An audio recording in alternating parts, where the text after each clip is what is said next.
নমস্কার বন্ধুরা, আজকে চলেছি সেই শিব দুর্গা ঠাকুরটা ফিনিশিং রং করতে। চলো গিয়ে দেখা হচ্ছে।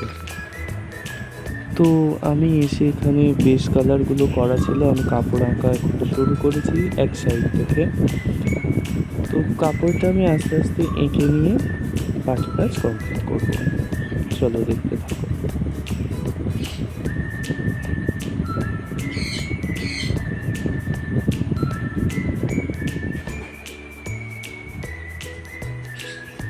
ঠাকুরের একমাত্র ইম্পর্টেন্ট কাজ হচ্ছে এই মাটির শাড়ি বা সিমেন্টের কোনো প্রতিমার কাপড় আঁকা।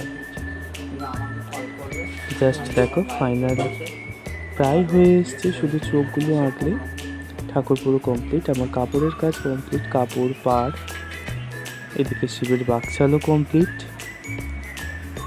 এবার ফাইনাল লুকটা দেখো।